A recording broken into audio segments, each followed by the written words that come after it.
Koneksi antar materi, Modul 2.1, Pembelajaran untuk memenuhi kebutuhan belajar murid, oleh Desvi Astutiana SPD, SMK Negeri 1 Padang Lawe, CGP Angkatan 9, Kabupaten Dharmasraya.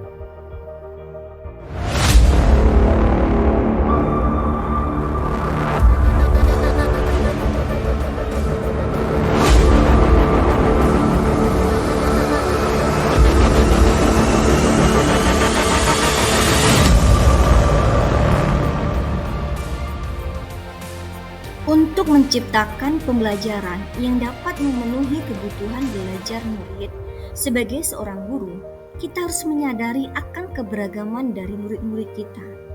Murid-murid kita yang berada di dalam kelas sudah pasti berasal dari beraneka ragam latar belakang orang tua, sosial budaya, bahkan kemampuan, bakat dan minat mereka pun juga tidak sama satu sama lain. Menyadari akan besarnya keberagaman mereka tersebut, sebagai seorang guru, kita harus berpikir bagaimana cara kita untuk melayani murid-murid kita tersebut sesuai dengan apa yang mereka butuhkan atau sesuai dengan kebutuhan mereka.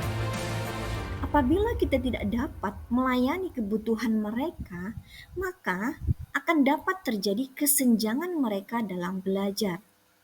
Hal ini nantinya akan mengakibatkan ketidakmampuan mereka dalam mencapai apa yang seharusnya dapat mereka capai sesuai dengan potensi mereka. Salah satu cara yang dapat kita lakukan untuk merespon karakteristik murid kita yang beragam tersebut adalah dengan cara menerapkan pembelajaran yang berdiferensiasi di dalam kelas. Pembelajaran berdiferensiasi adalah serangkaian keputusan yang masuk akal atau common sense yang dibuat oleh guru yang berorientasi kepada kebutuhan murid. Keputusan-keputusan tersebut dibuat dengan memperhatikan sebagai berikut. 1. Tujuan pembelajaran yang didefinisikan secara jelas.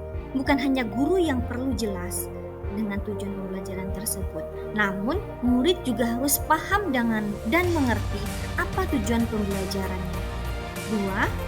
2. Bagaimana cara guru menanggapi atau merespon kebutuhan belajar muridnya.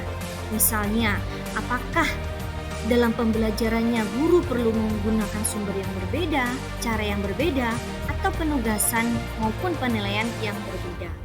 3. Lingkungan belajar yang mengundang murid untuk belajar.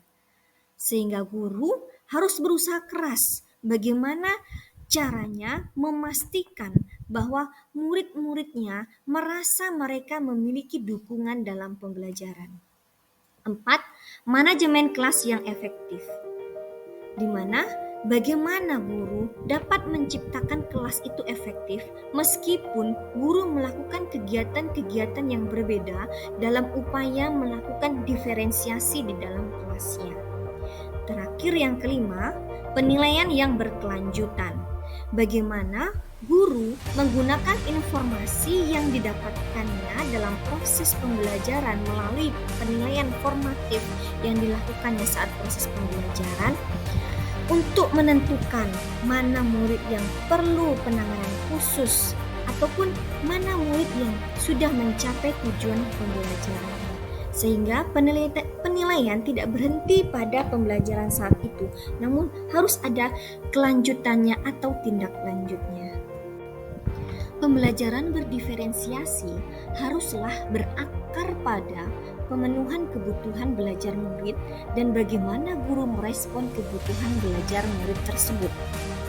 Adapun kaitannya dengan standar nasional pendidikan, di dalam standar proses telah dijelaskan bahwa kriteria minimal proses pelaksanaan pembelajaran yang harus dilakukan oleh seorang guru, salah satunya terkait dengan rencana pelaksanaan pembelajaran atau RPP, di mana dalam pembuatan RPP, prinsip yang harus diikuti salah satunya adalah Perencanaan pembelajaran harus dilakukan dengan memperhatikan perbedaan individu setiap peserta didik.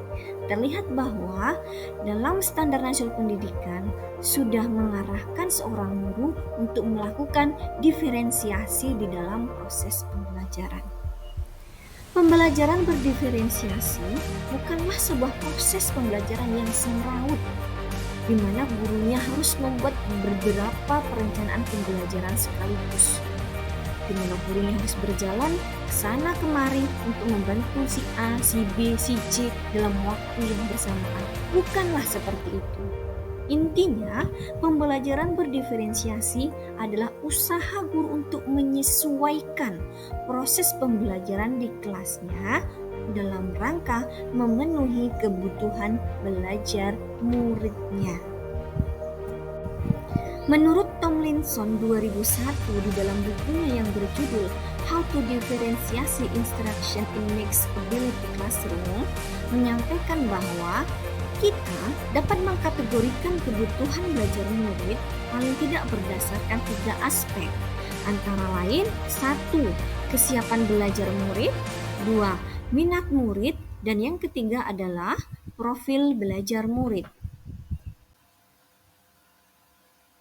Sebuah pembelajaran di kelas yang mempertimbangkan tingkat kesiapan murid akan membawa murid keluar dari zona nyaman mereka dan memberikan mereka tantangan. Namun, dengan lingkungan belajar yang tepat dan dukungan yang memadai, tantangan tersebut tidak akan mempengaruhi mereka. Mereka tetap akan dapat menguasai materi tersebut atau keterampilan baru tersebut. Menurut Joseph 2013 halaman 29 dan kawan-kawannya, disampaikan bahwa perlu diingat bahwa kesiapan belajar murid bukanlah tentang tingkat intelektualitas atau IQ. Hal ini lebih kepada informasi tentang apakah pengetahuan atau keterampilan yang dimiliki murid saat ini sesuai dengan keterampilan atau pengetahuan baru yang akan diajarkan. Adapun tujuan melakukan identifikasi atau pemetaan kebutuhan belajar murid berdasarkan tingkat kesiapan belajar adalah untuk memodifikasi tingkat kesulitan pada bahan pembelajaran, sehingga dipastikan murid terpenuhi kebutuhan belajarnya. Minat merupakan suatu keadaan mental yang menghasilkan respon terarah kepada suatu situasi atau objek tertentu yang menyenangkan dan memberikan kepuasan diri. Dengan menjaga minat murid tetap tinggi, diharapkan dapat meningkatkan kinerja murid. Hal lain yang perlu disadari oleh guru terkait dengan pembelajaran berbasis minat adalah bahwa minat murid dapat dikembangkan. Pembelajaran berbasis minat seharusnya tidak hanya dapat menarik dan memperluas minat murid yang sudah ada, tetapi juga dapat membantu mereka menemukan minat baru. Beberapa cara yang dapat dilakukan oleh guru untuk meningkatkan minat murid antara lain: pertama, menciptakan situasi pembelajaran yang menarik perhatian murid, misalnya dengan humor. 2. Menciptakan konteks pembelajaran yang dikaitkan dengan minat individu atau murid. 3. Mengkomunikasikan nilai manfaat dari apa yang akan mereka pelajari tersebut. Dan yang terakhir, menciptakan kesempatan-kesempatan belajar di mana murid dapat memecahkan persoalan. Kebutuhan belajar murid terkait dengan profil belajar murid dipengaruhi oleh beberapa faktor. Yang pertama, preferensi terhadap lingkungan belajar. Misalnya terkait dengan suhu ruangan, tingkat kebisingan, jumlah cahaya, apakah lingkungan belajarnya terstruktur atau tidak terstruktur, dan sebagainya. Selanjutnya, pengaruh budaya seperti santai, terstruktur, atau murid yang pendiam, ekspresif, personal dan impersonal. Selanjutnya, preferensi gaya belajar. Gaya belajar adalah bagaimana murid memilih, memperoleh, memproses, dan mengingat informasi baru. Secara umum terdapat 3 gaya belajar, yaitu gaya belajar visual, gaya belajar auditori, dan gaya belajar kinestetik.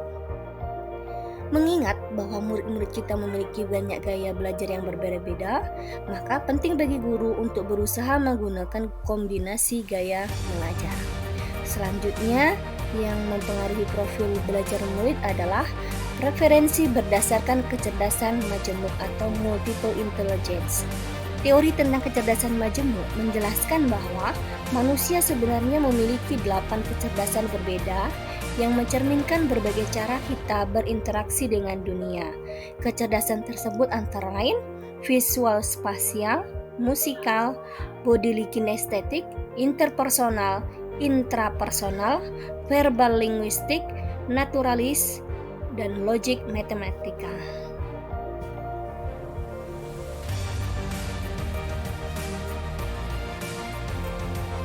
Peran penilaian dalam pembelajaran berdiferensiasi. Dalam praktik pembelajaran berdiferensiasi, proses penilaian memegang peranan yang sangat penting. Guru diharapkan memiliki pemahaman yang baik secara terus-menerus tentang kemajuan akademik murid-muridnya agar bisa merencanakan pembelajaran sesuai dengan kemajuan tersebut. Guru diharapkan dapat mengetahui di mana posisi murid-muridnya saat mereka akan belajar dan mengaitkannya dengan tujuan pembelajaran yang diharapkan. Ini tentunya akan berbeda-beda untuk setiap murid, untuk setiap mata pelajaran, untuk setiap materi, dan bahkan untuk setiap waktu. Karena kondisi psikologis dan kemampuan seorang anak mungkin saja berbeda dari waktu ke waktu. Penilaian dalam hal ini akan berfungsi sebagai sebuah kompas yang mengarahkan dalam praktik pembelajaran berdiferensiasi. Dalam sebuah pembelajaran di kelas, guru dapat memandang penilaian itu dalam 3 perspektif. Yang pertama, assessment for learning, di mana penilaian yang dilakukan selama berlangsungnya proses pembelajaran dan biasanya digunakan sebagai dasar untuk melakukan perbaikan proses belajar mengajar. Assessment for learning berfungsi juga sebagai penilaian formatif dan sering disebut sebagai penilaian yang berkelanjutan atau ongoing assessment. Perspektif yang kedua adalah assessment of learning, di mana penilaian yang dilaksanakan setelah proses pembelajaran selesai. Biasanya berfungsi sebagai penilaian sumatif. Perspektif yang ketiga adalah assessment as learning, di mana penilaian sebagai proses belajar dan melibatkan murid-murid secara aktif dalam kegiatan penilaian tersebut. Penilaian ini juga dapat berfungsi sebagai penilaian formatif. Dalam praktik pembelajaran berdiferensiasi, penilaian formatif memegang peranan yang sangat penting. Hal ini berbeda dengan penilaian sumatif yang biasanya dilakukan setelah sebuah unit atau proses pembelajaran selesai, sehingga biasanya hasilnya digunakan untuk membuat suatu keputusan tentang sang anak. Misalnya untuk memutuskan nilai rapor anak, kenaikan kelas, dan sebagainya. Maka penilaian formatif dilakukan saat proses pembelajaran masih berlangsung. Penilaian formatif bersifat memonitor proses pembelajaran dan dilakukan secara berkelanjutan serta konsisten, sehingga akan membantu guru untuk memantau pengetahuan, pemahaman, dan keterampilan murid yang berkembang terkait dengan topik atau materi yang sedang dipelajari. Hasil dari penilaian ini akan menjadi sumber yang sangat berharga yang untuk mengidentifikasi atau memetakan kebutuhan belajar murid. Sehingga lewat proses ini, guru akan dapat mengetahui bagaimana ia dapat melanjutkan proses pengajaran yang ia lakukan dan memaksimalkan peluang bagi tercapainya pertumbuhan dan kesuksesan murid dalam materi atau topik tersebut. Kaitan antar modul.